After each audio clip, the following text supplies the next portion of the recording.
The study of yoga brings us to an immediate point which requires clarification. We do not advocate that the Western person attempt the acceptance of yoga disciplines exactly as they are taught in the East. The reasons for our feelings are good and sufficient. Most of all, the basic difference in the Eastern and Western psychology of living. And there is no subject in which inconsistencies can be more dangerous than in this particular type of advanced philosophic thinking.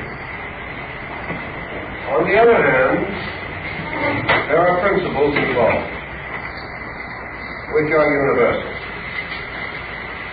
And not only does increase of knowledge depend upon an estimation of these principles, but our entire ethical and social life must in time include a clear comprehension of the Eastern life way, without which we can never hope for a global concept of living or the final solution of East-West problems. So what we want to do primarily is to explore similarities and differences without any accusations, without any criticisms, but trying to point out those Eastern principles which are useful, necessary to the development of Western life. Most of you have some general knowledge of this subject. Therefore, we will limit our preliminary remarks as much as possible. We know that the term yoga means union, and that the yogas variously taught and named in India, and the same principles under other names in the religious philosophies of other Near Eastern and Far Eastern peoples.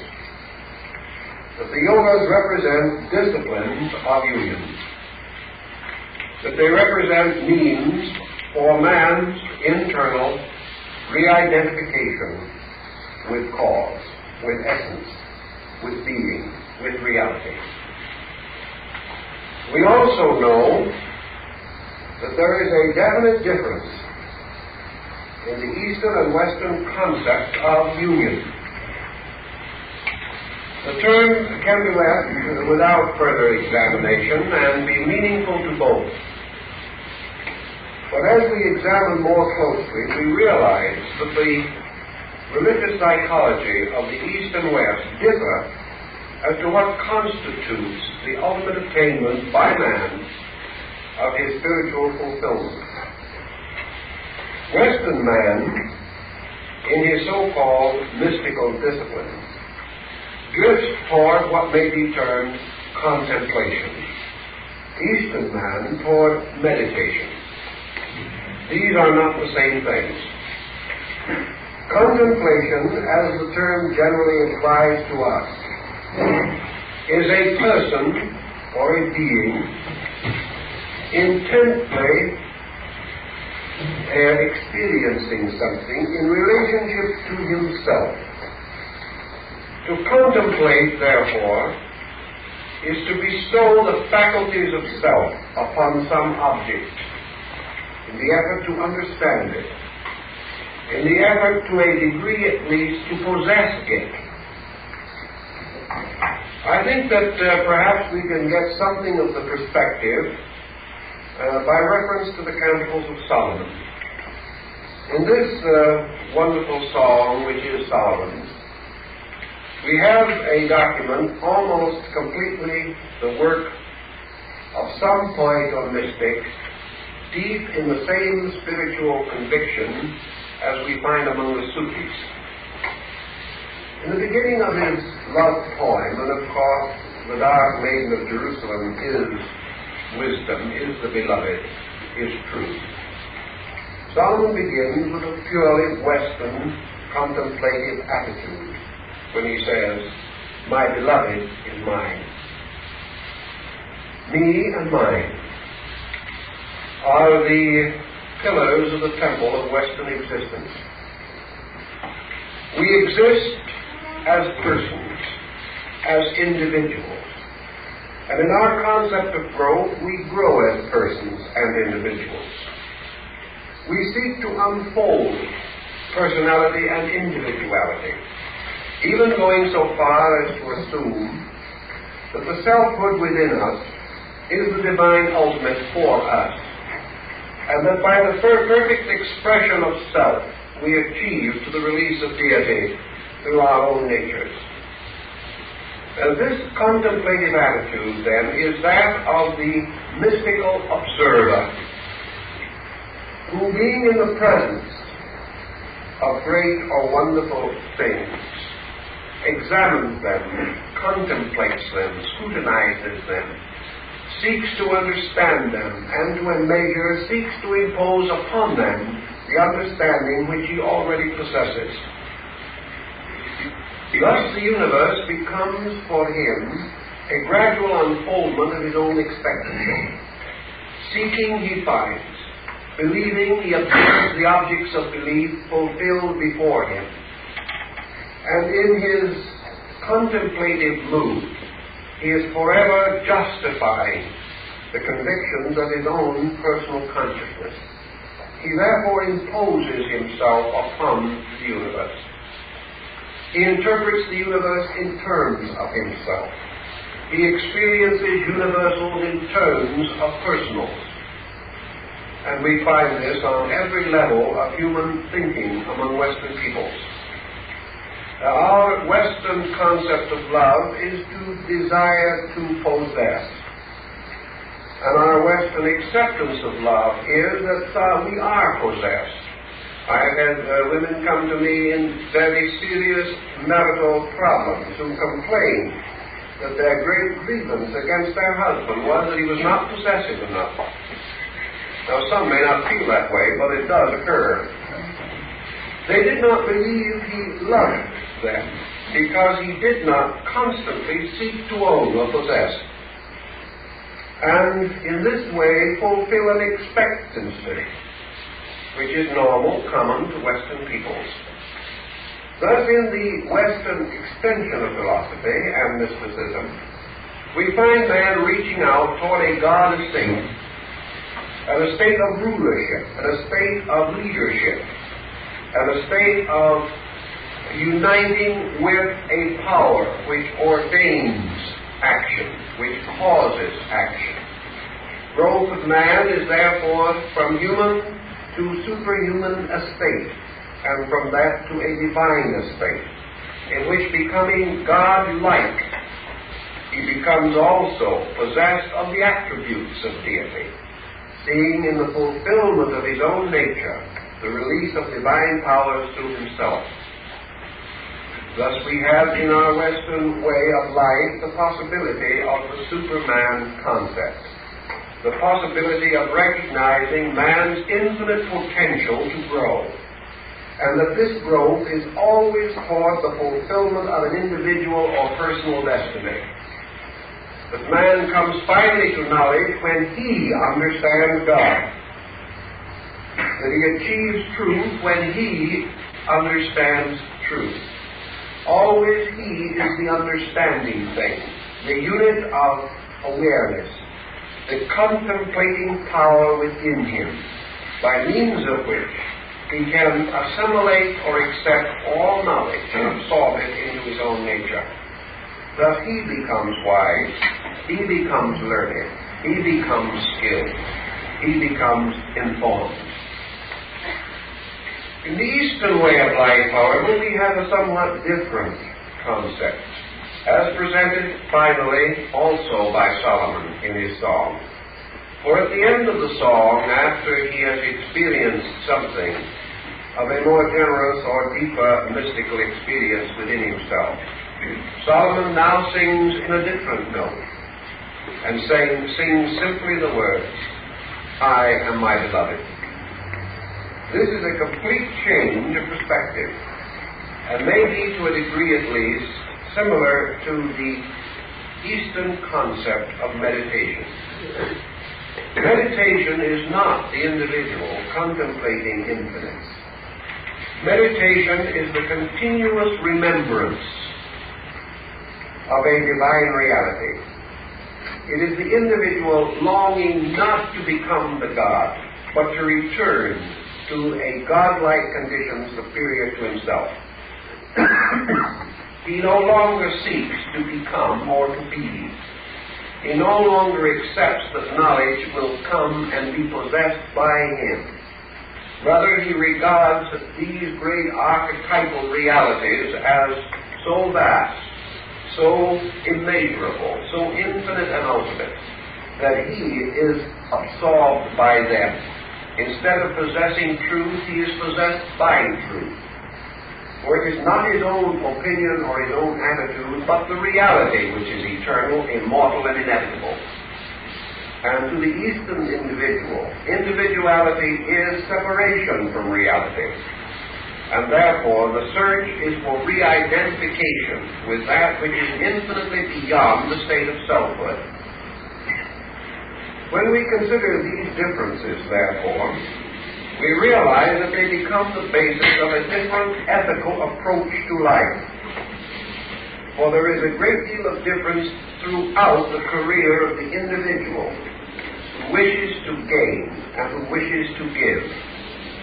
These express themselves on innumerable levels. They do not pertain entirely to a high religious problem. They are everywhere present in the conduct of our affairs. Therefore, they become a motivating factor on every level of our living. The individual who seeks to become more, or the individual who seeks to be re-identified with that which is eternally more. Attaining all by giving all, rather than by getting all. To live to get has produced Western civilization. To live to give, theoretically, is the fulfillment of the mystical disciplines of the East, to produce what they regard as the perfect or enlightened saint. Now, we must be practical and practical furthermore in the natural statement that the fact that these disciplines, such as yoga, originate among Eastern people does not mean that all Easterners are yogis, nor does it mean that the Eastern world is without many of the defects from which the West suffers and others which belong to its own life way. Therefore, the answer to the simple question, if these things are better, why are not the people better, may also be answered by our own philosophy of life and our own experience. For 1900 years we have taught peace on earth and goodwill to men, and during that time we have fought 8,000 wars. So that we must not assume that individuals are capable simply of exemplifying their beliefs because they would like to. There is much more that must be accomplished, both in the East and West, before either of these systems can fulfill its full purpose or reveal its complete merit. We are living in a world of imperfect beings seeking to grow. We must therefore not expect more from others than we are able to produce ourselves. This does not in any way affect the merits or demerits of either the Eastern or Western life way, but it would cause those who are impatient in either path to recognize that their own failings reveal those limitations which we have not yet the skill, wisdom, or strength to overcome. Now, this evening we are beginning a study of the problem of yoga. And we are approaching it on this simple ground, that the basic principle of yoga is that through meditation, the individual is capable of experiencing a consciousness separate from his own.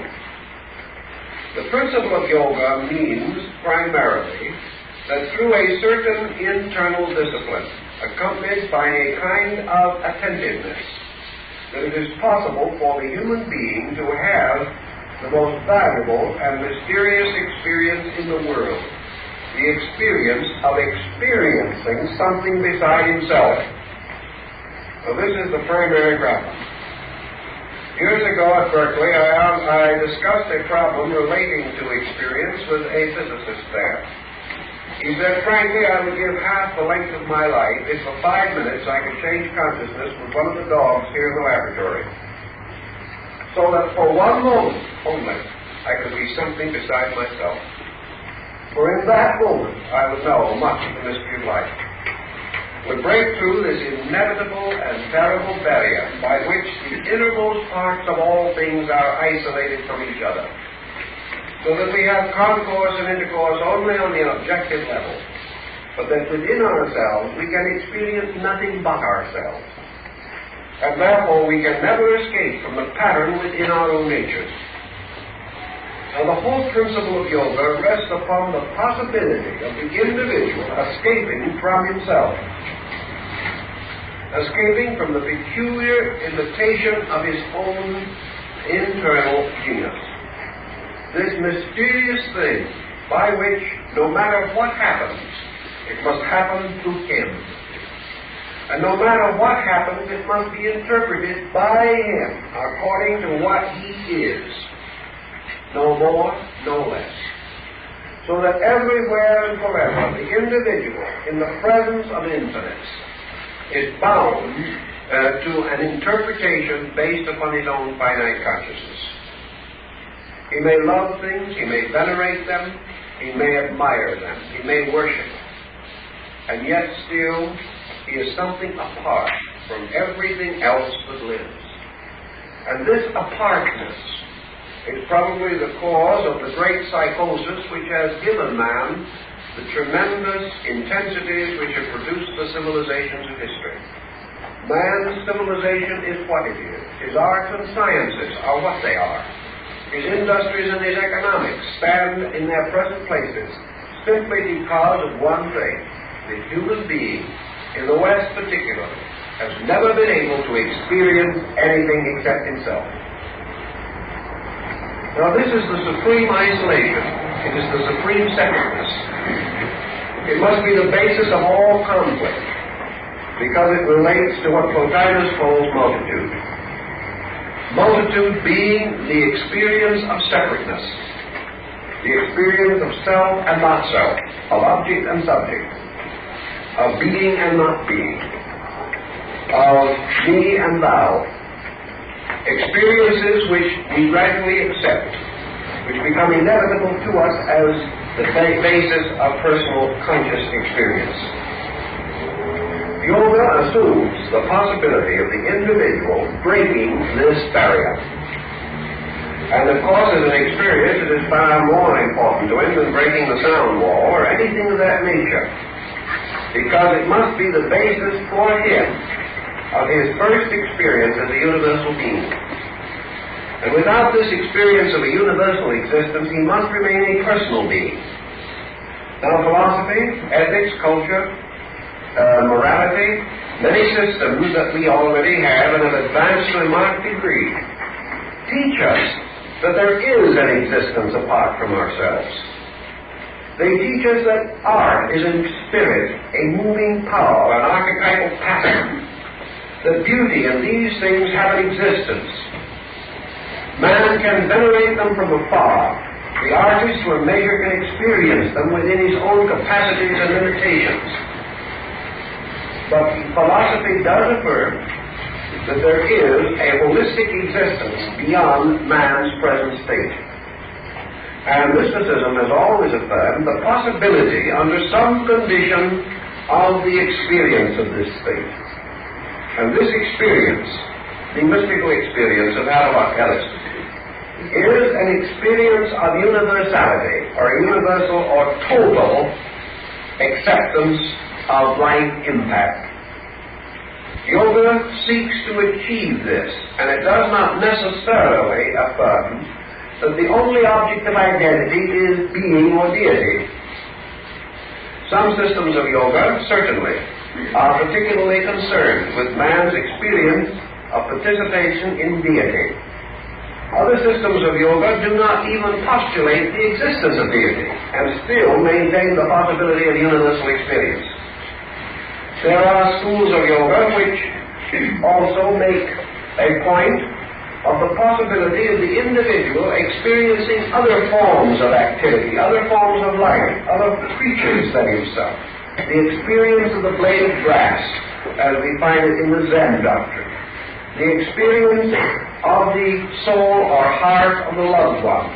The experience of identity with the child, with the animal, with the water flowing in the river.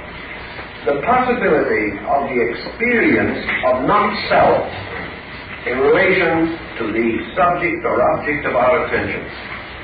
This possibility of the experience of not-self carries with it what to the West has long been regarded as a negative approach to life. The Westerner insists that the Eastern way of life is negative. And he uses this negative in a kind of negative way. The Easterner may insist that the Western way of life is positive. And he says positive with a slightly ironical implication. Each has failed to a degree, therefore, to sense values which perhaps should have been better understood, even as sects worshipping the same deity are not always able to get along happily together. But in our consideration of yoga, then, we must differentiate between contemplation, the individual examining something, seeking to understand it, and meditation, which is the state of the person seeking eternally to be understood rather than to understand. The state of the individual seeking the experience of that which is not himself, accepting it, rather than imposing himself as the conqueror of the unknown upon everything with which he comes in contact. A very good example, perhaps, of the Western attitude has been the fatalist, in which, for example, men like Aesop, good moralists in their time, and treasured names in our modern world.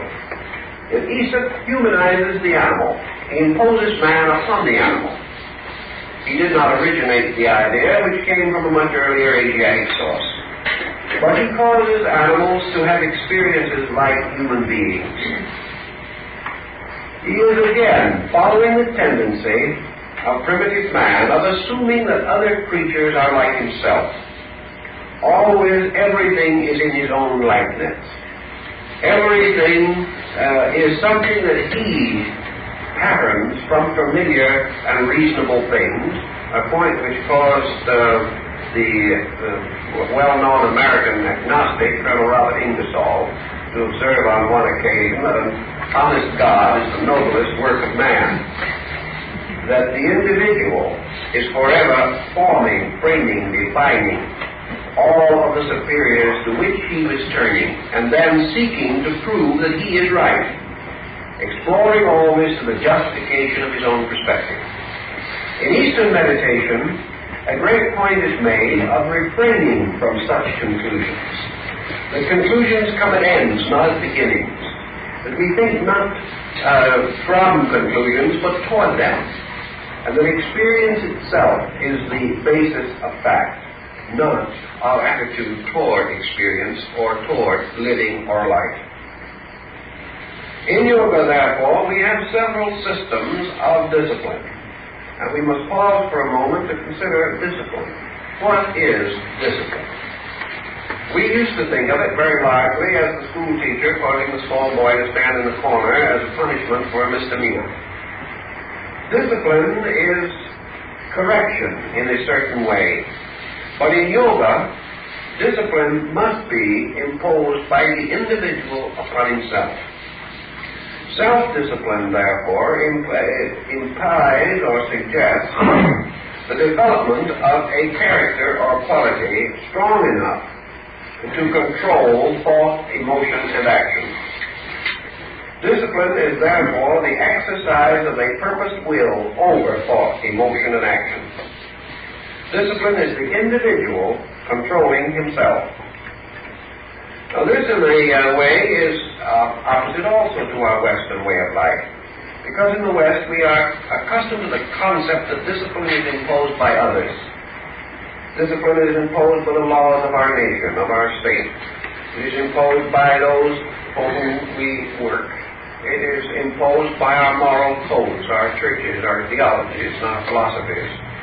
It is imposed with a certain degree also by necessity, by which we find it inevitably true that we must modify certain attitudes in order to survive. But discipline is something that is done to us in the West. In the East, it is something we ourselves do. It is a decision.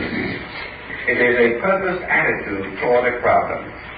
It is the individual affirming his ability and his willingness to produce or to achieve certain ends by purpose and continuous thoughtfulness. Now, discipline is not necessarily in yoga, as we might suspect by studying some of the Indian holy men and their austerities, primarily a problem of bodily punishment. It is not an extreme asceticism, nor is it accompanied by any necessary cause of pain, of suffering, or of flagellation, or any of these things which we sometimes associate with it. In fact, in the Eastern schools, the more gentle and the more natural the discipline, the more the disciple's achievement is recognized by a qualified instructor.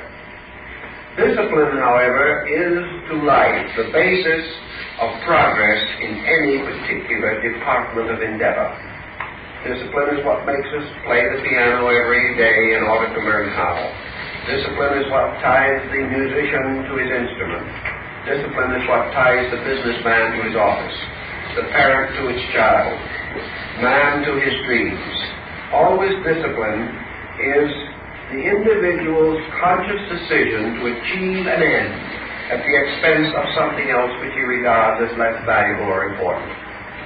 So discipline is imposed in yoga upon the individual in order that he may strengthen resources, that he may become more and more proficient in these sciences which to the East are so essential. Now, why does the Easterner feel the importance of yoga? Why do the yoga schools have such a distinct determination to achieve a particular end? The answer is very simple in the terms of Eastern thinking. In the East, only one thing is important. I would say this again with modification. It may not be true and is not true of every Easterner, but it is true when we speak of the East as a school of thought, not as a group of persons. In the East, the school of thought, which we call yoga, insists the supreme end of human existence is that man shall escape from error. That no matter what he attains on a material plane, he attains ends which are in themselves not usually as important or as valuable as the energies expended to attain them. Because everything that man does here is completely impermanent. He is forever drawing pictures upon the face of water. Nothing that he does here, nothing that he learns here, can per se achieve for him any permanence, any security, any reality beyond this limited sphere in which he lives. Also, a great many of the attributes of effort with which he is associated have very little significance on the level of character. This is not inevitably true, but it is true with the thoughtless, who make no real or conscientious effort to understand even the small things that they do. Thus, the Western person, or the non-philosophic person, perhaps more correctly, is not advancing the essentials of his own life. He is advancing only things which in themselves are impermanent. So he advances in his various fortunes. He builds a business, dies and leaves it. He creates a fortune which his heirs will squander. He seeks position and honor, only to gain in the end a premature grave because of the responsibilities that he inherits. He makes various compromises constantly with realities in order to achieve unrealities. And as a result of this, he is outwardly enriched, but inwardly impoverished. As long as he is willing to accept such a code of life, there is very little that can be done about it. But in the large picture of living, can any rational or reasonable creature assume that as a citizen of the universe, he should be unmindful completely of universals as they relate to himself? It may be necessary and proper for him to make a living, to advance himself in certain schools of learning, and arts and sciences, and trades and crafts. But can these be regarded as the full expression of his life? Can he be said to have lived well simply because he has attained a comparative security in this plane of living, only to depart therefrom into an insecurity he knows nothing about? Can he ever achieve sufficiently on a mental, emotional, or material level to be secure even here? Does the person who has achieved what this world can give him, has he achieved serenity of spirit? Has he achieved the power of self over circumstance? Has he attained an inward integration or an integrity that gives him faith with which to face change and time? Or has he very largely perfected an outward living which has no substance within it, and which therefore can crumble and leave him destitute? To the Eastern philosophic mind, the only solution to every problem that exists in the world is man's experience of a universal greater than himself. If he has this experience, he can then administer all of his personal worldly affairs more wisely. If he has this experience, nations will no longer need war. There will be no longer crime. There will be no longer these excesses by means of which all of the good plans and purposes of conscientious human beings come to nothing.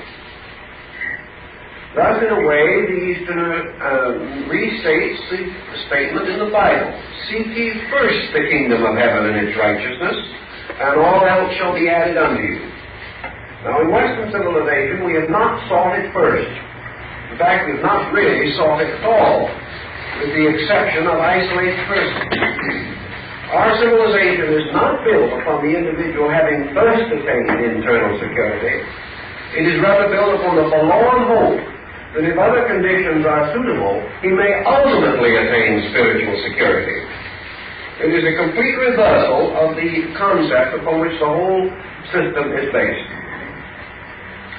So yoga drives directly at the source and substance of the human dilemma. It emphasizes the need of the individual for an immediate integration of his own relationships with the life around him, the world around him.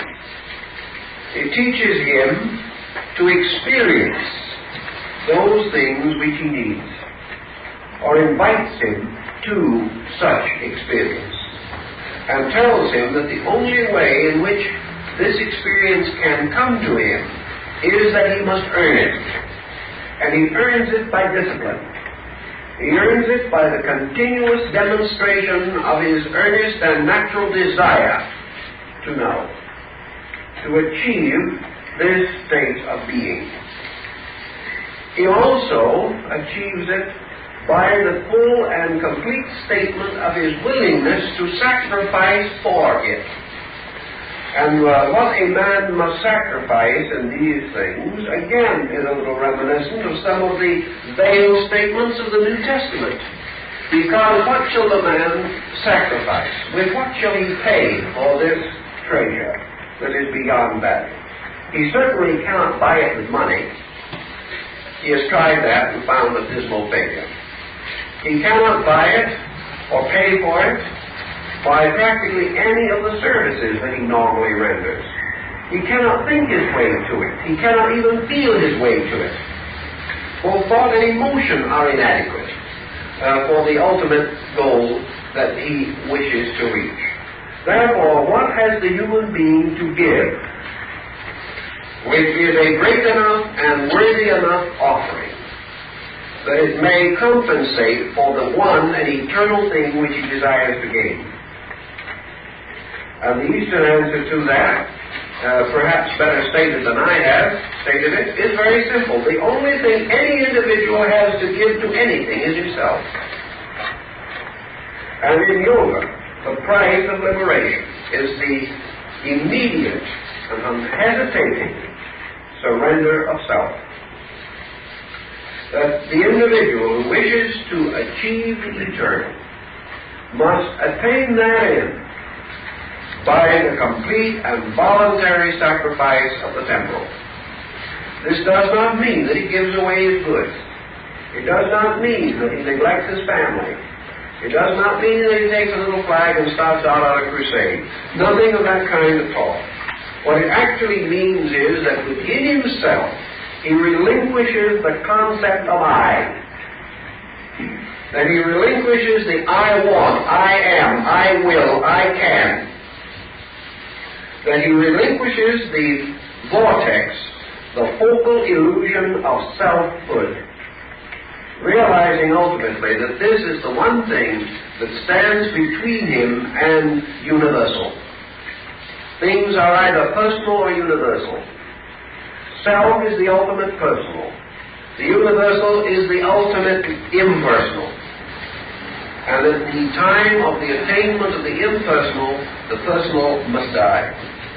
Not killed, not surrendered regretfully because we wish we could hold on to it, grasping at both the finite and the infinite at the same time, but through a complete and internal understanding which makes this surrender of the personal not only obviously the thing which is next, but also that which is the greatest desire of our beings to achieve, the complete, glorious, happy, serene, and acceptable sacrifice of that which we now recognize or realize to be an impediment to the eternal value with which we are concerned.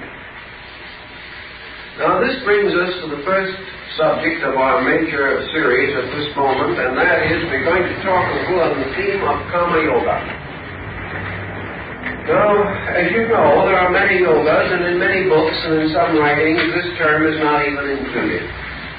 But it seems to me that from a philosophical standpoint, it is one of the most important considerations, especially for Western man.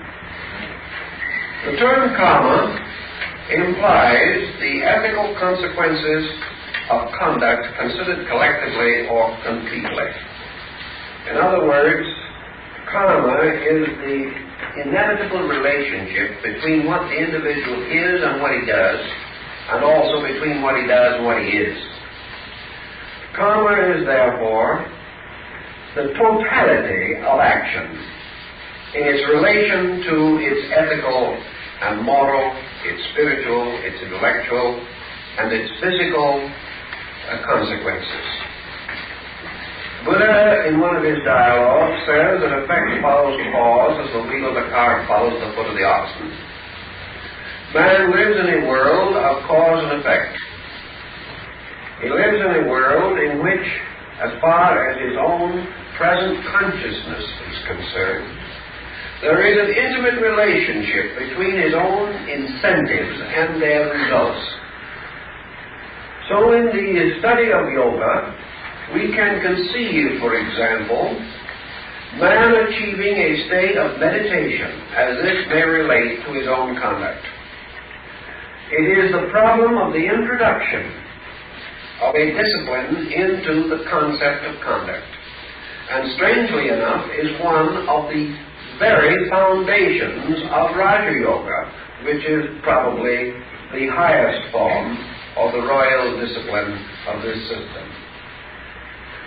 The Arabian Nights Entertainment contains the famous line, happiness must be earned. Raja Yoga is a princely state of consciousness which must be earned. Therefore, we come right back to karma, because karma is the law of earning. It is the principle in nature of the relation between sowing and reaping. If the end of man's journey is absolute identification with reality, then this end must be earned. It must be the result of action. It must be the consequence of things preceding it, or previously done and attained. Thus, daily conduct becomes, in the end, the royal road of union. Daily conduct may seem to be so simple, so non-mystical in its implications as to be overlooked. The individual would like to step over these little problems of his own disposition and dash on to the contemplation of infinites. It's much more simple and much more delightful to be engaged in some advanced mystical preoccupation than it is to start with a simple study and estimation of conduct. Yet where else can we begin but where we are? And where are we except in the place of our conduct? That which we are tells our present place in nature, our present place in the universe, and the rung of the ladder of infinites upon which we are at the moment standing. So Karma Yoga implies the thoughtful acceptance of the law and the doctrine through the patient observation of conduct, through the recognition of the relationship of immediate conduct to universals, of the quiet meditation of the individual upon those great laws of eternal being, which are exemplified in conduct. Now, yoga depends also upon one very important point. Now, that point is a stranger to us in the West. And that point is internal quietude. With the exception of a few sects, such as the Quakers, the Friends, and the Quietists, we have had very little emphasis upon the attainment of quietude, as we consider it in Eastern discipline.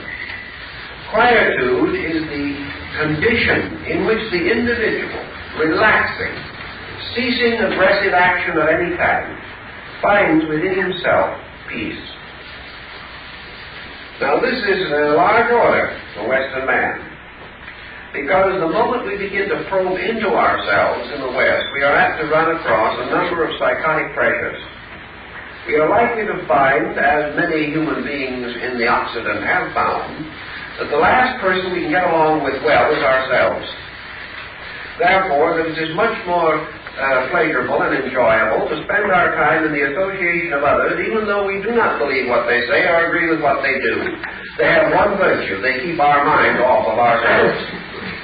Therefore, we have all kinds of avocational interests. We whittle and we doodle, anything, so that we shall not fall into the abysmal misery of internal confusion. We are escapists. We move desperately away from self because we are not able to endure its immediate implication to us in our nature. Thus, we are without quietude. We are without quietude because we are without faith. We are without faith because we are without internal certainties. And these we lack because we have never developed them, being content entirely to rest our case upon external securities of one kind or another. So the individual, seeking quietude within himself, finds what? He finds that he has not this quietude, and for one reason primarily, because he is ignorant. The reason why he is not able to get along in the universe is because he misunderstands the universe, or does not understand. His ignorance is either the simple ignorance of the child or the compound ignorance of the sophist, one or the other. But had he not ignorance, he would not have fear, for fear and ignorance are related. Only the ignorant can be afraid, and the fearful must be ignorant. Because there is nothing in the universe that can cause fear except man's own ignorance of realities. If, therefore, we seek at the beginning of things to retire into a state of security and are seeking infinite within our own natures, we can only achieve this end if we have a reasonable attitude toward infinite. If we have the belief that the infinite is a strange, half-good, half-evil thing, combining God and demon, if we believe that the unknown is malicious, if we believe that the universal power is either unhonest or dishonest, we can scarcely have the type of internal integration suitable for internal peace. So in Karma Yoga, we have a very important state of consciousness to cultivate. And that is the continuous recollection of the integrity of reality. Now that sounds like perhaps a platitude, and it is, as long as it is on the tongue or merely in the mind. But only through a certain knowledge or a certain interpretive skill can we gradually put the universe back on an honest foundation, as far as we are concerned as individuals. And an honest universe must be the beginning of our own true concept of honesty. So by means of the recognition of law, we begin the process of rescuing values from the obscuration of multitude, from the confusion due to our own inability to estimate the principles upon which our own existence depends. Recognizing this principle, then, we begin through the contemplation of karma. And the first thing that karma must teach us, and the first contemplation or meditation that we may have concerning it, for we are still on the contemplative level, we are still at this stage of the problem, fighting to save God from our own misinterpretation of deity, which is quite an arduous undertaking, by the way. Thus, we begin by understanding that we live in a universe of law. Now this, to most people, is a very inhibiting discovery. Because one thing that we have all a strange resistance to is guidance, domination, or authority.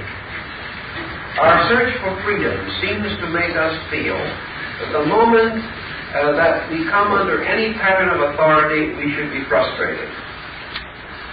And yet law is not a frustrating thing. Law, the existence of law, is the greatest good thing that we know.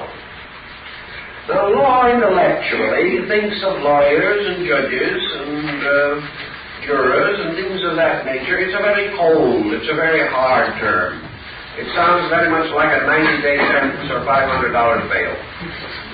Law to us is something administered by men, based upon the codes of Justinian and Hammurabi.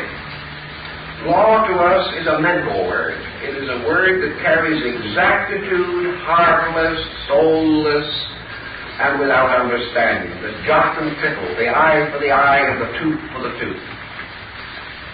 Therefore, we have to begin to use our contemplating power, our meditation, and in the continuous remembrance of what law is.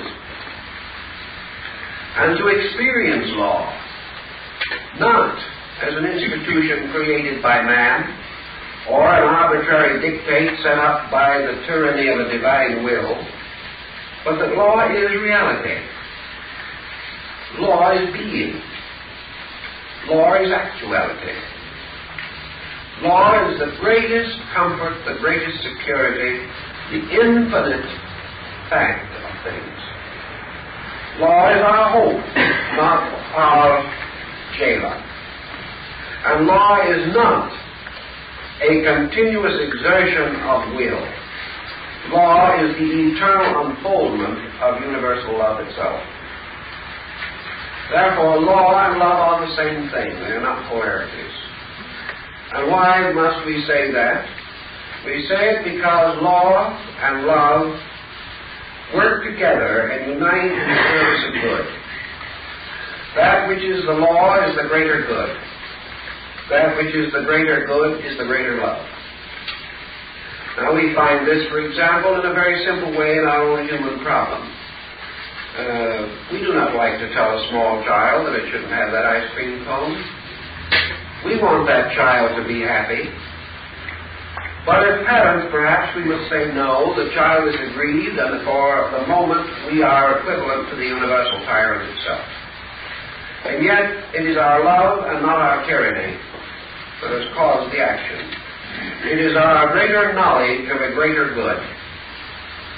Therefore, in the mystical concept of things, law is not merely an arbitrary pattern. It is the eternal good itself. It is that which has within it, by its own intrinsic nature, all of love, all of good, and all of reality. Laws, then, are not to be feared, but to be loved, to be understood, to be appreciated, to be sensed for their real and enduring value. For man's most immediate contact with the creating power is through law. Even science knows this, because it is the exactitude of the universe that causes the greatest admiration on the part of the scientist. And it is that exactitude which causes him to suspect the presence of the lawmaker, the presence of the reality behind things. So we begin with the concept of this continual meditation, this flowing of consciousness as oil from one vessel to another, moving on the concept of law, moving on the realization that that which occurs is not only necessary but good. That universal law as it operates upon man is not the will of an arbitrary deity, but the eternal expression of the eternal being. That law is innate in being. That the supreme is law. And that also that the law is the manifestation of that which is supreme. That this supreme is infinite benevolence, infinite beauty, infinite truth. The most perfect forms in the world, like snowflakes, are themselves perfect manifestations of the great law. Plato said God geometrizes. Moral laws are moral geometry. Ethical laws are ethical geometry. And if we could see these laws transformed from their tremendous pressure foci as we realize their impact upon ourselves, if we could see the pictures of the laws of the universe, we would see the greatest art the world has ever known. We would see the art of the creating power itself, infinitely unfolding in absolute symmetry. Why then do laws seem so difficult to us? Largely because we have placed against these laws that which to the Asiatic mystic is the greatest danger, and that is a self-focal point, the ego, a point of will which does not understand. A point of will, therefore, which is like that of a small child who is forbidden the ice cream cone and does not know why. And because this little child cannot experience the consciousness of a parent, it will never be able until it grows itself and experiences. It will never be able to understand why it could not have the ice cream cone. So in the problem of selfhood, or the focal point of I want what I want, man comes into conflict with a universal pattern which alone knows what he needs. And it is the recognition of the absolute benevolence of the universe that must lie at the beginning of the gradual rescuing of the human consciousness from tension.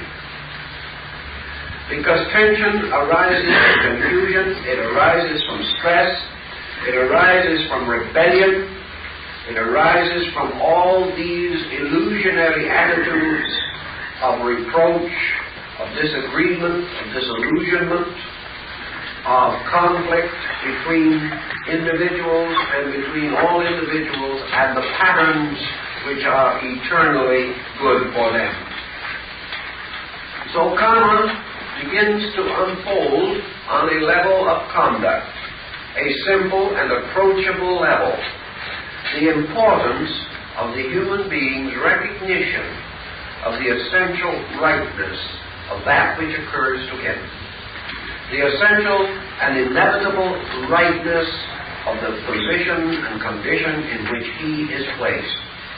It begins to emphasize to him rightness rather than wrongness. It makes the thoughtful, careful, considerate person no longer able to say, why did this happen to me? Why should I suffer for the sins of another? Why should I be the victim of the generation in which I live, the circumstances in which I find myself, the inharmonies with which I am surrounded and burdened? While the individual turns to the universe and says why, he is indeed of little faith. But through the contemplation of law, a man begins to answer his own why. There gradually emerges to his comprehension this magnificent unfolding blossom of realities, and the universal pattern becomes to him the hope of his own future, because it is only through law that his own inevitable attainment is assured. And were there in the universe any dishonesties such as there are among men, then the fate of the human being could not be secure. If the laws of the universe could be bribed, could be in any way influenced by human will or purpose, then some would succeed and others fail, and not always would the meritorious attain. But in the absolute honesty of the universe is the hope of the individual that he lives within a universal environment which is incorruptible, and therefore the greatest good for himself. Now this means that the individual in Eastern thinking must accept the situation in which he finds himself as a discipline. That instead of being expected to go out and sit on a bed of spikes, he must come home and sit among his creditors, which perhaps is just as painful and certainly less glamorous. That instead of being expected to go out and give his goods to the poor, or expected to make a pilgrimage to some sacred shrine, it is impressed upon him through his daily conduct that he must do those things and perform those actions which expiate the responsibilities and debts which he has incurred. He learns in various ways, and some of the simplest lessons are immediate. Some not so simple are extended over larger periods of time. Many persons say that because of circumstances which they cannot grasp, it is impossible for them .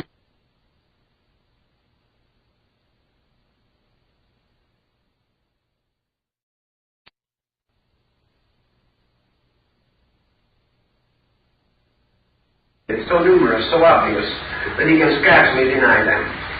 It therefore does not require an unreasonable faith to recognize that the larger and less familiar patterns are under the control of the same principles. So the individual becoming attentive and contemplative of conduct, continuing his meditation upon his own way of life, can almost immediately, if he so desires, learn much about himself, learn much about the path that leads to union, lay many of the basic foundations for his future growth. And he must begin where he is. So he begins with the gradual conquest of illusion, in these very patterns of law and cause and effect around him. Now, there is one important point in yoga, which begins even in Karma Yoga, which we would like to also emphasize. In the West, we think of evolution as a gradual growth of the creature through infinitudes of time, from a present state to a superior condition. The Darwinian hypothesis more or less sustains this, and our study of the objective life of creatures carries the same general implication. So we think of growth as a gradual motion to being or toward eternity. And we also think that the ultimate state of man is something remote, something distant, something so far from him that he must contemplate it in terms of millions of years. This is based upon the assumption that his growth inwardly, his internal growth, is also upon the same tempo as his external evolutionary development as a physical creature. Yoga does not assume this. Yoga points out that as man is traveling a long road that leads from here to eternity, he should also bear in mind that this journey is his own journey and exists only because he believes it. He says the road is long and painful, therefore the road is long and painful. He says I must conquer one step at a time, therefore he conquers one step at a time. He says I must release one quality at a time. It is going to be difficult to overcome this tendency to sarcasm, this attitude of jealousy, this instinct to hate. All of these things must be gradually worked out the long and hard way. And because these are the patterns which we set, they become the ways we must go. But if we think of it a little differently, what are we seeking? We are seeking identity with reality. Reality is not a matter of time and distance. Reality, as an outward condition of society, may be historically measured in aeons beyond our present state. But the reality which we may attain as beings a million years from now or 100 million years from now, that reality does not exist only at that time. That reality is here now. The reality which we are seeking to attain in some infinite future is here. Because without that reality, we would not exist. Without that reality, there could be no rise of the sun, there could be no change of the seasons. Without that reality, we could not hope or dream for reality. Therefore, the infinite is not only infinitely distant, but infinitely immediate. The truth, which we hope to attain sometime, somewhere, is everywhere, always. If it was not everywhere, always, it would not be eternal. And if it was not eternal, it would not be true. Therefore, as all things which have a real existence are eternal, they must be forever present, and not present only in a time, or at a place, or under a condition. Yoga, therefore, while it does not tell the individual that inevitably or unfailingly he can wake up tomorrow in eternity, does remind him that eternity is separated from his present state by an interval of consciousness, and that this interval of consciousness is not under the dominion of time. That this interval of consciousness is under the laws of its own existence, and not under the laws of the progression of the equinoxes or the alternation of seasons. Therefore, that everything that is real is timeless, and that man's concept of time is the measure of an interval of quality within himself, It is man's effort to measure that which man cannot even comprehend, understand, or hope to validly estimate. Therefore, in the problem of yoga, the individual must make a positive or major change in certain values. But yoga tells him very frankly that if he goes along by the law of Karma Yoga, if he is punished and rewarded, helped and hindered by his own conduct, on and on and on, if he lives with himself long enough, he will get over himself. Now that may require 100 million years, because some people are awfully fond of themselves. It may require an immense cycle of pain, pleasure, hope, despair. It may mean that he has to move with the enormous motion of life itself, learning through trial and error, learning to cling to the real by the perpetual failure of the unreal, coming finally to love the true by being disappointed countless times when he devoted his affections to the untrue. Ultimately, however, Karma Yoga must lead him, as the inevitable consequence and chemical reaction of cause and consequence, must lead him ultimately toward the goal of emancipation. Therefore, everything that happens to us contributes gradually to the upbuilding of the power of release. But this may be an exceedingly long, difficult, problem-ridden journey. A journey which in the Eastern way of life is measured not in years but in lives, hundreds of lives, lived by the individual seeking to find the one life that is forever here. This also plays a very important part in Buddhism. And it is very important to consider it in connection with karma, in order that we may not fall into the pit that Aristotle was so quick to deserve in certain of Plato's doctrines, namely what he calls the doctrine of regressive evasion. In other words, why does it happen now? Because of something that happened yesterday.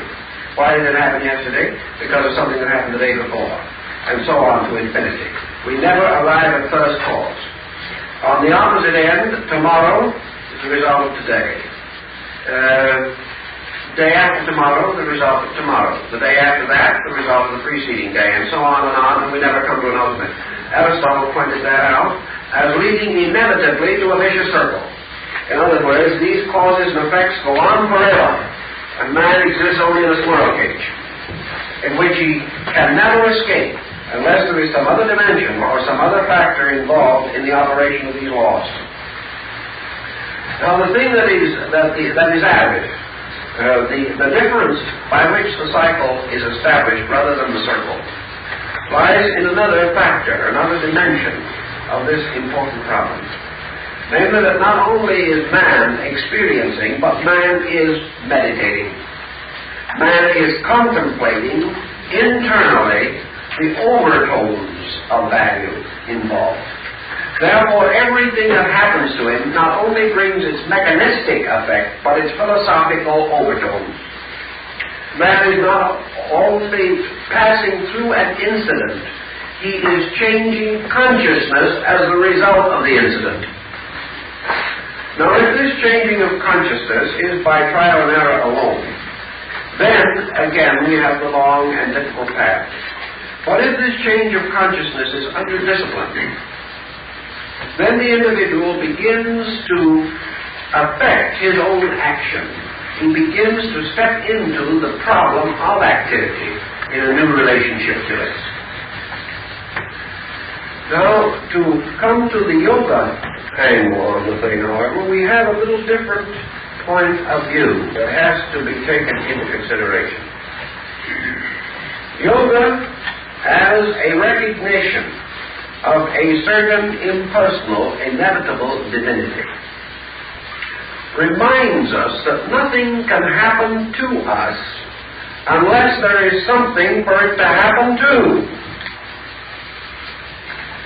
If the individual stands on a certain street corner in the midst of traffic, he is very apt to have close shaves or finally be injured. If he is not there, he cannot be injured. Karma and these laws of cause and effect, which we interpret on a moral and ethical level as pain and pleasure, reward and punishment, good and evil, only operate because of our own position in relation to the universe. They have no operation, as far as we are concerned, except in relation to the focal point with which we are concerned. There is no karma unless it happens to us. Now this is a rather subtle point, but it is exactly the problem that there would be no danger of being shot if you weren't there. But if you are there, there is a very good danger of being shot if the bullet is aimed at you. Karma, in order to operate, must operate against certain fixed illusions within the consciousness of the being affected. Karma can only operate where the individual is under a certain cycle of activities of a moral nature in which he is capable of right and wrong decision, and in which he is sensitive to the reactions of joy and sorrow, hope and fear, life and death. Now, a good example of the problem of yoga is the problem of death itself. And in all systems of mysticism and esotericism, death and illumination have always been intimately associated in symbolism. The transition from this world to the next has been used to represent the transition of man from one state of existence in consciousness to another. Now we come to a very simple problem. Do we die? The materialist says yes, death is possible. Now is the fact thus established, or does the materialist die because he accepts the fact? Now don't think for a moment that we're going into a sphere of affirmations, because that isn't where we want to get to. Do we, as thoughtful idealists, believe that we die? Do we believe that death is the end of everything, or is merely a transition from one condition of existence to another? Yet something can die. The reason why it can die is because it was born. If there is something within us which cannot die, the reason why it cannot die is because it was never born. It was itself eternal. And that what we call birth and death are motions on the level of form in which that which is unborn and undying manifests objectively and then passes into a subjective state. But that life itself, even our own life, is undying. The thing that dies is John Smith or Mary Jones, the body which we knew. Yet that which is within the body cannot die, and cannot be destroyed by another creature, or cannot be devastated by war or plague. It is in itself and inevitable, unchangeable and real. Now let us shift this thinking to the level of cause and effect on a moral plane. The individual says, I can be cheated. Can he? In terms of Eastern philosophy, no. He cannot be cheated. The only way he can be cheated is by the supreme fact that he can cheat himself by believing that he can be cheated. And that is where the cheating takes place.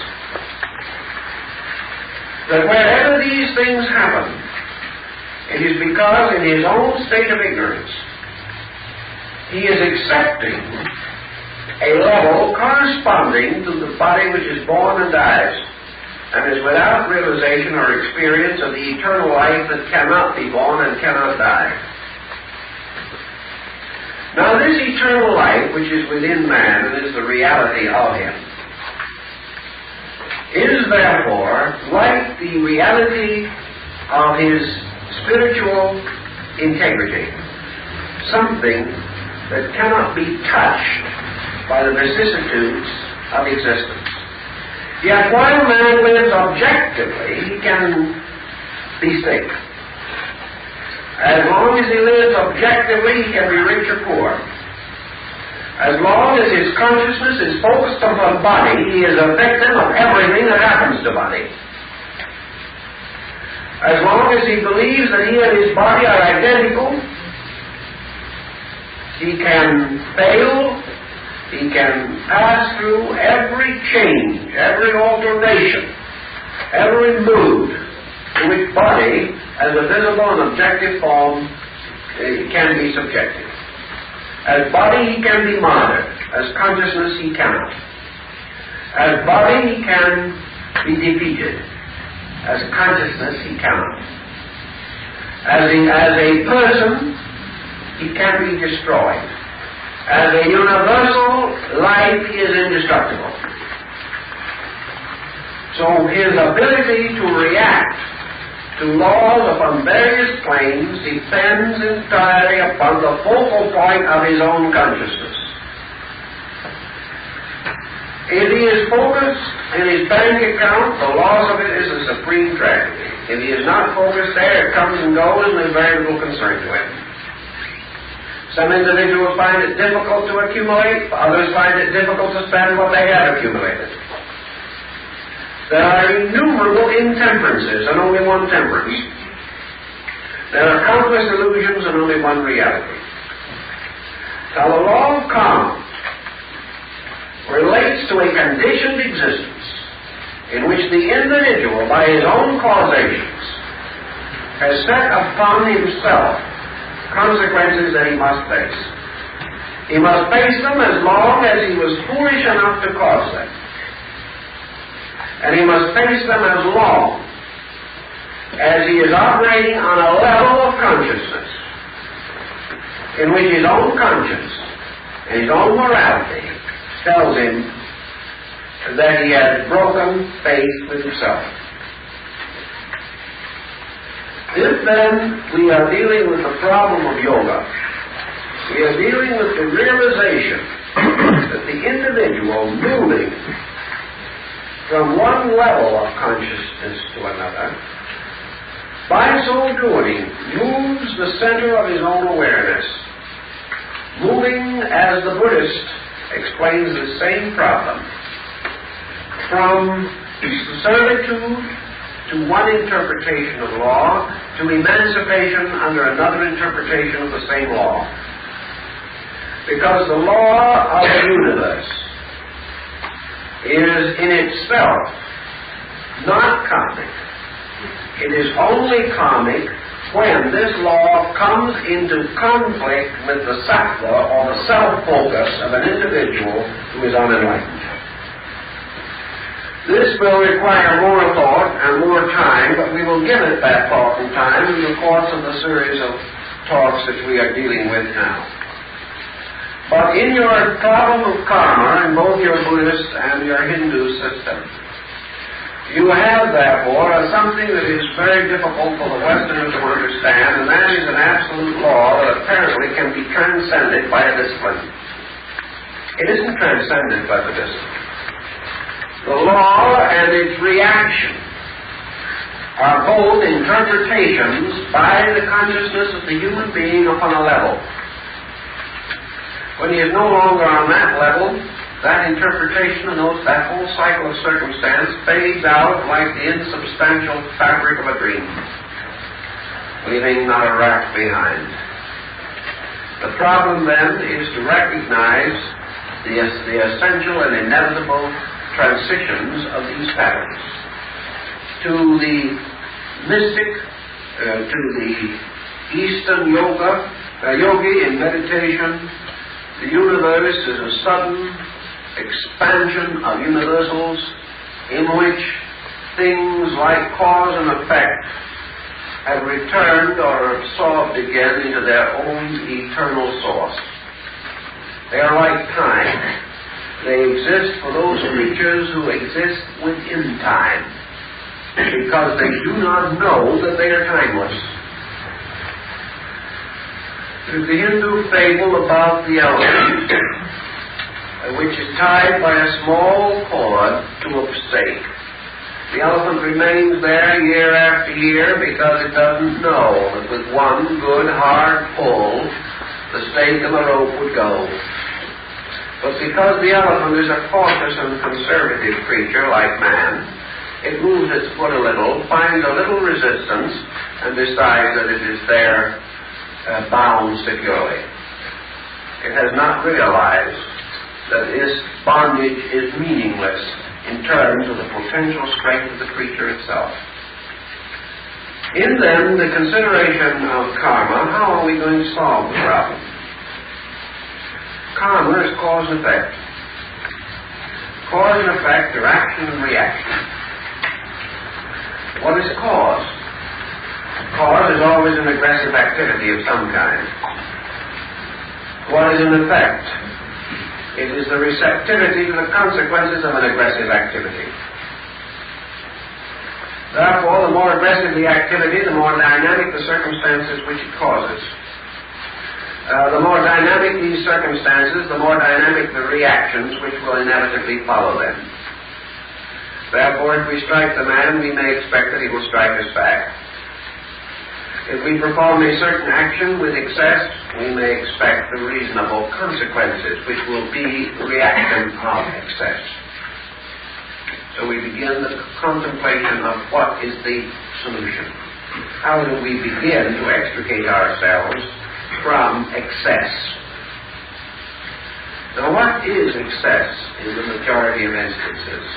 Why are we excessive creatures? We are excessive because of self-will, because of certain personal purposes with which we are primarily concerned, and upon the dynamic that this internal self-will is a real and valid source of authority. I want. And that in itself is enough.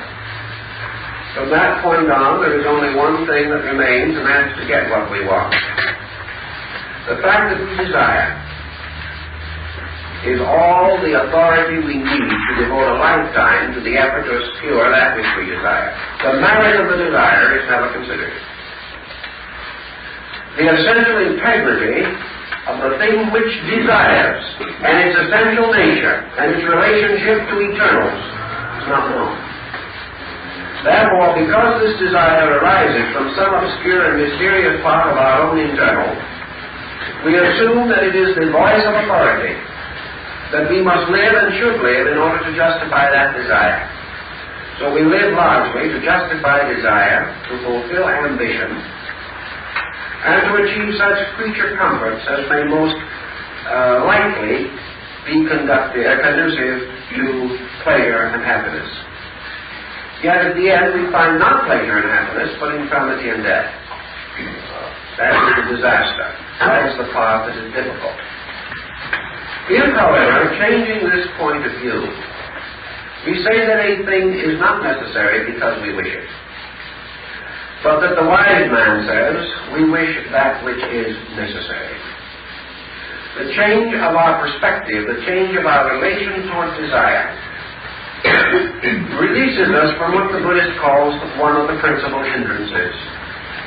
These hindrances represent the attitudes which are traditional to us, which are the principal cause of our troubles. Attitudes which are not real, not natural, not essential, but have been cultivated by our way of life until we accept them as part of our heritage. If then we begin the contemplation of these principles, let's just survey this contemplation briefly. We can't go into all of it, it's a very large subject, but let's see what would happen if we begin to think some of these things through just a little. We are in a spot, let us say, at the present time. There are difficulties surrounding us. We are in debt, let's say.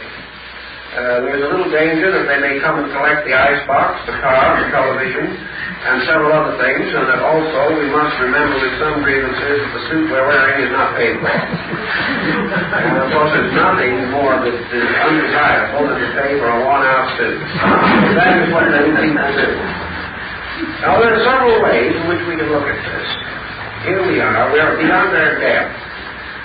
Our first and natural thought is to go socialistic in this emergency and begin a wholesale damnation of the credit system. In other words, the advertisers, the merchants, the manufacturers, and everyone else concerned in this problem is responsible for our misfortune. Why? Because they have made it very easy for us to be very foolish. Therefore, the great problem is what society has done to us. And it is so nice to think of it. But it is exactly the same thing as to say that our friends have wronged us, our relatives have deceived us, and all these things. They all belong under the same general headings. Except in the case of the man who is over his head in debt, the real circumstances are perhaps a little more obvious to him than in some of the other relationships of life. Now here he is in this predicament. He may blame others, blame the universe. He may take faith in the thought that there is no God, that there is no justice, that the universe is a tyranny, that his friends and associates are all living only to get what they can off of him. He can go into all kinds of attitudes out of this and justify himself in every way that he wants to. And he's still in debt, he still can't pay it. Or he may by some chance gain a small amount of wealth from some source or other, or make a successful loan, which he will consider good fortune, not having any relation to law, but merely to perhaps his own persuasive personality. You see, he's solving this himself now. As a result of that, he's able to pay off these bills. And having discovered that such things are possible, he will now immediately contract a whole new series of them, and do exactly the same thing that he did before. And he will not observe that the fact that he can't sleep at night, the fact that his friends have difficulty with him, that he's no longer able to do his work well, that his family finds him irritable and unpleasant, and that he generally is uncomfortable. He does not necessarily blame himself for any of these things. They are the results of bad luck. They are the results of the fact that other people didn't understand him.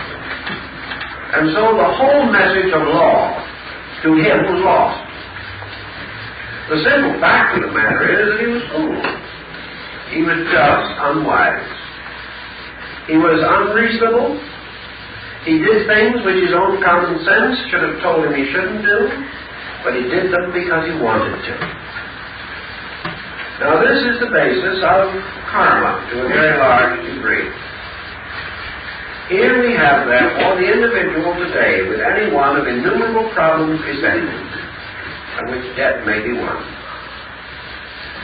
Either he rationalizes himself out of the lesson, or else he rationalizes himself into the lesson. He either blames others or himself. And the first step in the situation is to blame himself. That is the first constructive attitude. It's to stop blaming the world and recognize that he himself is to blame. Now that is a beautiful thought in its own nature. It may or may not lead, however, to any constructive action. He may simply say, I'm sorry, I was foolish, too bad, and then tomorrow repeat. He may still blame himself without learning.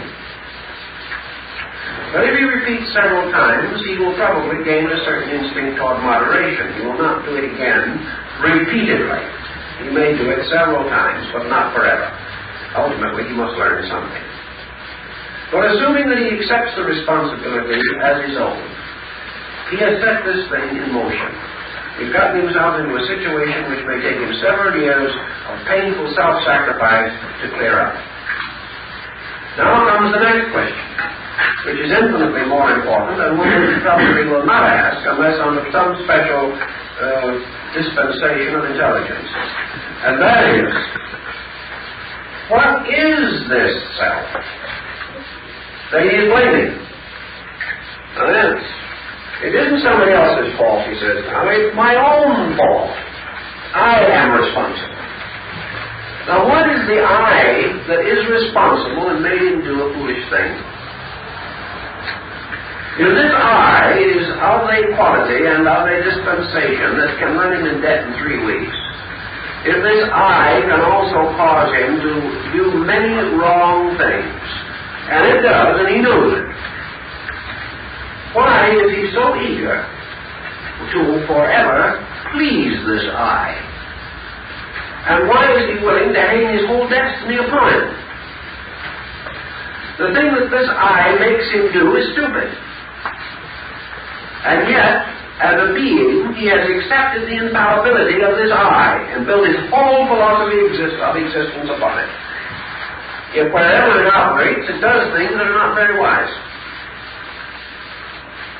It is this I which makes him ambitious, makes him sacrifice health to fortune, makes him sacrifice honor to profit. And yet he loves this I, he serves it, adores it, and considers it to be little less than divine. All is getting him into trouble. What about this I? The least you can say about it is that it needs educating. Now how are you going to educate this I? Can you educate it by sending it to school and teaching it the liberal arts and sciences? No. Because the people who have had that education are making just as many mistakes as those who have not had it.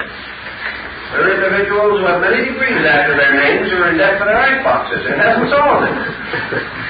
Why?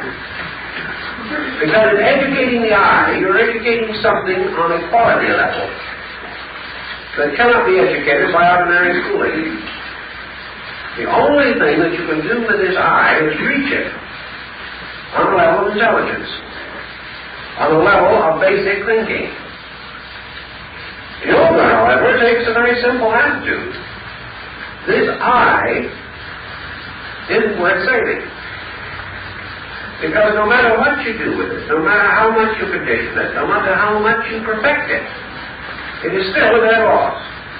It will always be a dead loss. And the final fact of it being a dead loss is that as long as that I is there, the great and eternal I of eternal being can never be known. Because there cannot be two I's in the universe. There is only one. There is one reality. And all the rest is in some way deficient.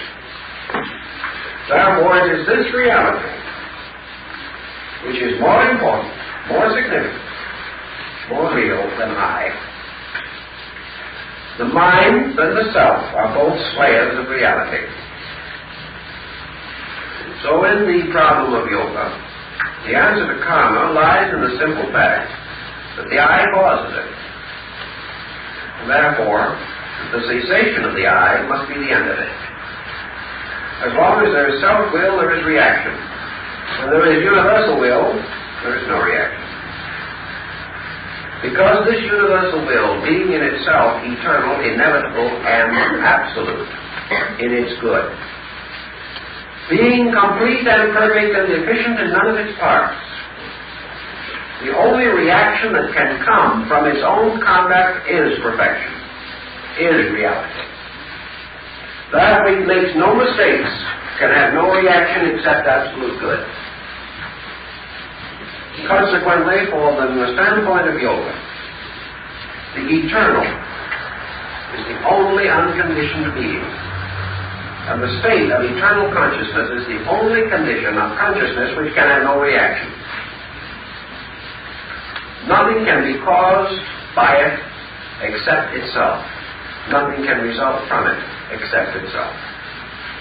Therefore, that which is complete and whole cannot give birth out of itself to incompleteness or separateness. Separateness, self-existence, and all of these dependencies are the source of karma. And karma cannot exist apart from separateness. It cannot exist in a state of absolute unity. In the study, then, of the problem of karma, the primary lesson is negative but very important.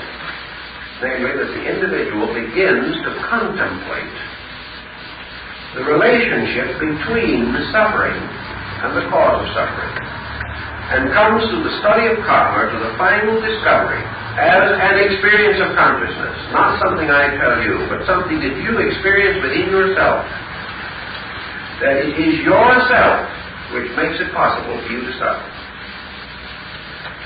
That it is not the God in you that causes pain, but the you in you. And that as long as that you in you has an existence apart from the divine existence, you can suffer. And as long as self-will in any way varies from universal will, you will suffer. Therefore, in the West, the problem was to discover the universal will and keep it. That was the Platonic concept, that if we know all things, we can then obey absolutely, and by so doing, achieve peace of soul. In the East, it is not conceived possible that the eye can ever know the all, because the fragment can never contain the entire. These fish can never swallow the ocean in which it swims.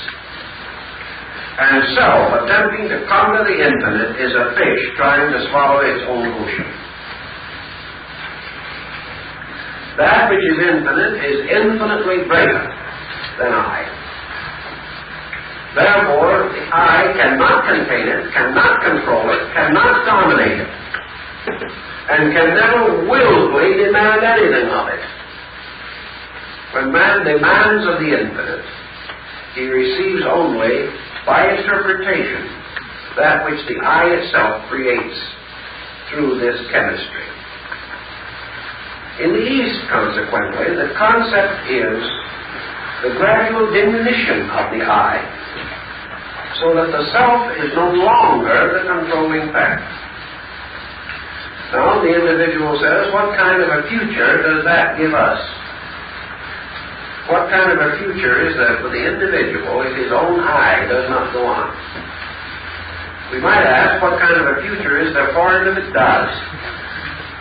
Because actually, this race and this world has been a long time here, and we are the future which the past looked forward to. And here we are, with all our lore, like old Dr. Bouts, fools no wiser than before. We have probably been about 1 million years working up to our present state of confounded stupidity. We are the glorious achievement of I-ness. And we can hardly stand it. So we go on. Theoretically, we go on long enough and industriously enough, we may blow ourselves into another office. What have we gained? What is the solution? Have we found peace? Are we any happier than the Aborigine? Actually. We have found new pleasures, but we have paid for each of them with a new pain. Where has the eye brought us? The eye has brought us only to a state of unmitigated egotism, a continuing optimism concerning our own capacity to do things that we have hardly the inclination to do, and no proof that we will increase in inclination. The East says we'll never make it that way, because we cannot break through the tyranny of selfhood on the level of a material, educational, or moral, or even theological program. The self remains, and as long as the self remains, the individual is the victim of it. But supposing the self does not remain, supposing we achieve the Eastern meditation, which is man's position of becoming receptive to the motion of infinites through himself. What then is his condition? Suppose that the I ceases, and that the individual is returned again to universal consciousness itself. What is his state? In the first place, we don't know. And the only experience that we know of it, and can have of it, is the experience that is gained, and it is relative, in the higher examples of Raj Yoga. What is this extraordinary diffusion of consciousness that takes place in the Eastern mystic under the higher disciplines of advanced yoga? He feels himself moving inevitably and eternally toward an identity. An identity with an existence which is unconditioned. He finds himself moving towards the complete suspension of his own existence. He does not report to us a terrifying descent into vacuum. He does not experience within his own consciousness the wrench of separation from existence, as he has previously known it. All mystics, whether of the Greek or the Eastern schools, have one common report to tell us, namely that the experience is that of the individual going home.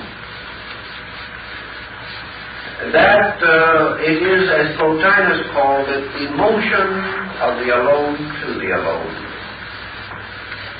That it is the final recognition, the final fulfillment of something that transcends anything that the individual has ever experienced. That it is not for him elimination of existence. It is not that he goes to sleep and never wakes. It is nothing that he knows, because it is a condition of experience which transcends that which is known.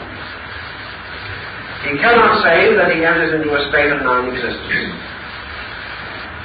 He could not enter into a state of non-existence if that with which he is associated is all existence. He moves from a fragmentary position to a participation in the experience of totality. He moves from oneness to allness, and he simply has no faculties with which to interpret that experience. But allness as totality is incapable of conflict. Lack of conflict causes incapacity for karma, because there can be no differences. There can be no inconsistencies. There can be nothing of this kind experienced by this being. Now, in advanced yoga, as in other mystical systems, these conditions are not continuous. The Vedantist passes into his samadhi. He remains for a time in a state of what we would term ecstasis. He then returns again to the material world and continues to exist in it. What is the effect upon him? Is the Western psychologist justified in assuming that this individual has now moved into an extraordinary negation which would frustrate all progress? What is progress? Is not progress itself the motion of an illusion toward a reality in some way? Is the achievement of the reality a frustration of progress or consummation of it? Has the mystic in his meditation simply anticipated the motion of his world by a few 100 billion years, or has he actually broken faith with his world and become something impractical, visionary, a creature no longer contributing to the progress of his society? I think the record that we have in connection with the Eastern mystic justifies us in assuming the same thing that we find recorded of Böhme, Swedenborg, and other Western mystics. Namely, that the primary change brought by the samadhic condition is a reorganization of values within the individual. The change of polarity as to that which is true or untrue, important or unimportant. And that consequently, the illumined mystic lives from a universal totality within himself, by means of which, therefore, he is in a position and a condition to direct his outer affairs, not by his personal desires, but by the experience of universal law moving through him. This would seem to me also would give us the answer to the karmic question, and show us why karma, through its workings and its operations, gradually reveals to us the great fallacy, which is the fallacy of causation upon the level of ego. And that as a result of that, Karma Yoga is the meditation upon this, the gradual realization that the only cause which cannot have a destructive effect is that which arises from universal totality within ourselves. Therefore, that the only end of pain is identification with reality. That everything else must have some negative consequence. But that this identification, being itself a cause, when it is attained, causes itself, and causes the continuance of itself. So that cause and effect still operates in a mysterious manner, but illumination causes the identity to continue. The effect of reality is itself, whereas the effect of everything unreal must be less than itself. In these contemplations and meditations, therefore, we have the beginnings of discipline. The individual is disciplined by his incentives to grow and to proceed and to advance along these fields of thought and speculation. And this is a groundwork of yoga, because it contains a great many of the basic principles upon which the other branches with which we are more familiar depend. For the entire process of the individual gradually achieving non-self-consciousness is the process of moving away from the hopelessness of a vicious circle in which he has locked himself by his own ignorance. This vicious circle may at some time appear attractive, but ultimately it must appear in its true light, namely insufficient, not enough to fulfill the inevitable longing of the human consciousness for re-identification with its own divine source.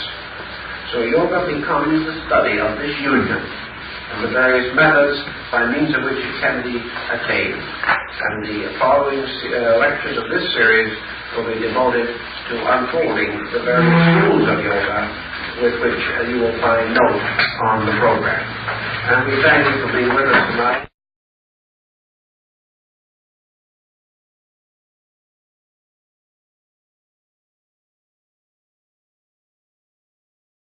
The study of yoga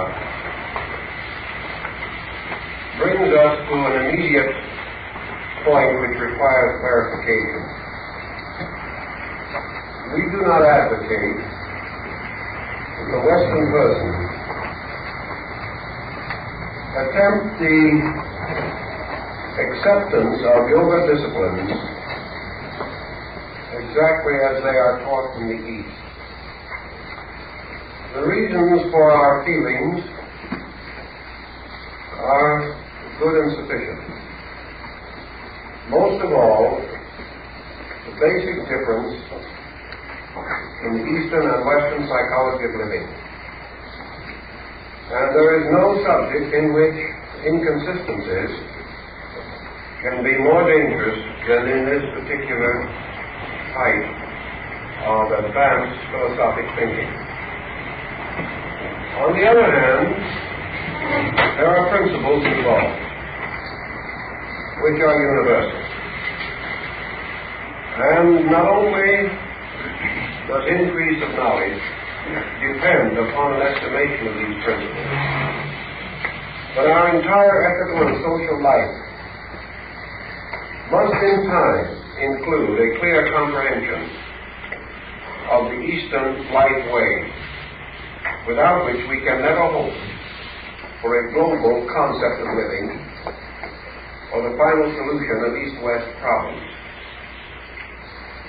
So what we want to do primarily is to explore similarities and differences without any accusations, without any criticisms, but trying to point out those Eastern principles to a measure seeks to impose upon them the understanding which he already possesses. Thus the universe becomes for him a gradual unfoldment of his own expectancy, Seeking he finds. Believing he obtains the objects of belief fulfilled before him. And in his contemplative mood, he is forever justifying the convictions of his own personal consciousness. He therefore imposes himself upon the universe.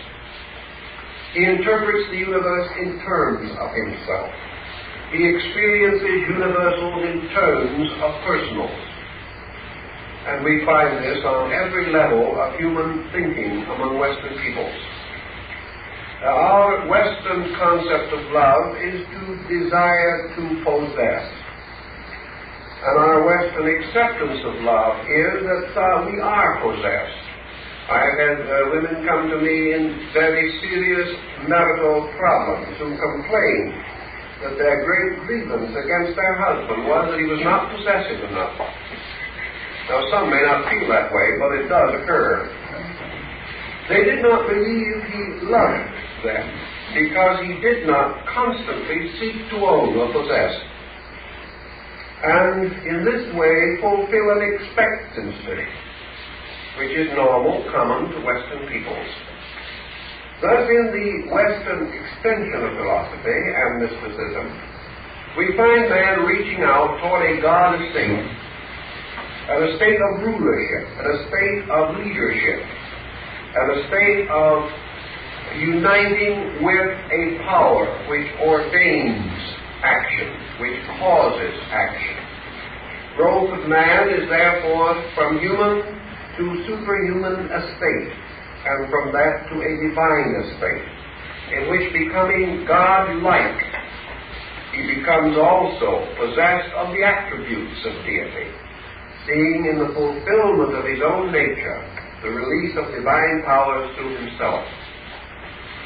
Thus we have in our Western way of life the possibility of the Superman concept, the possibility of recognizing man's infinite potential to grow, and that this growth is always toward the fulfillment of an individual or personal destiny. That man comes finally to knowledge when he understands God. That he achieves truth when he understands truth.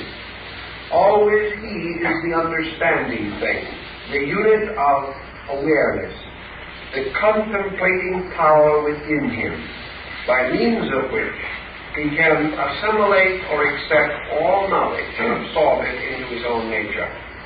Thus he becomes wise, he becomes learned, he becomes skilled, he becomes informed. In the Eastern way of life, however, we have a somewhat different concept, as presented finally also by Solomon in his song. For at the end of the song, after he has experienced something of a more generous or deeper mystical experience within himself, Solomon now sings in a different note, and sings simply the words, "I am my beloved."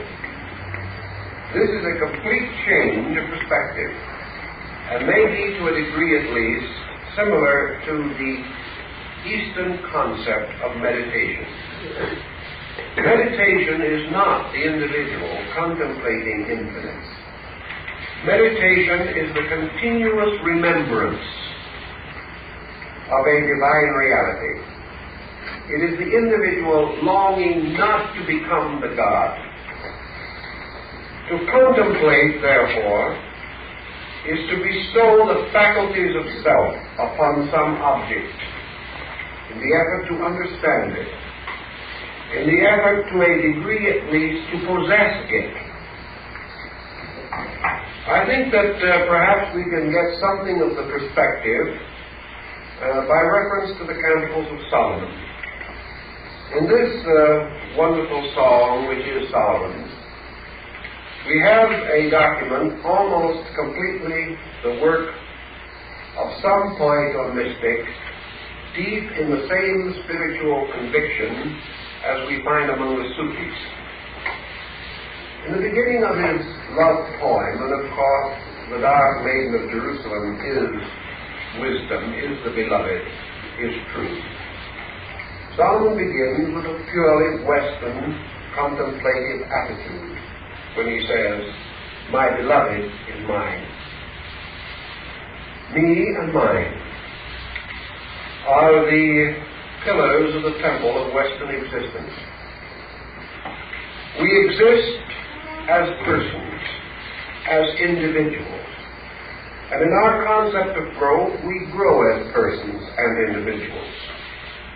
We seek to unfold personality and individuality, even going so far as to assume that the selfhood within us is the divine ultimate for us, and that by the perfect expression of self, we achieve to the release of deity through our own natures. This contemplative attitude, then, is that of the mystical observer, who, being in the presence of great or wonderful things, examines them, contemplates them, scrutinizes them, seeks to understand them, and which are useful, necessary to the development of Western life. Most of you have some general knowledge of this subject. Therefore, we will limit our preliminary remarks as much as possible. We know that the term yoga means union, and that the yogas, variously taught and named in India, and the same principles under other names in the religious philosophies of other Near Eastern and Far Eastern peoples, that the yogas represent disciplines of union, that they represent means for man's internal re-identification with cause, with essence, with being, with reality. We also know that there is a definite difference in the Eastern and Western concept of union. The term can be left without further examination and be meaningful to both. But as we examine more closely, we realize that the religious psychology of the East and West differ as to what constitutes the ultimate attainment by man of his spiritual fulfillment. Western man, in his so-called mystical discipline, drifts toward what may be termed contemplation. Eastern man toward meditation. These are not the same things. Contemplation, as the term generally implies to us, is a person or a being intently experiencing something in relationship to himself.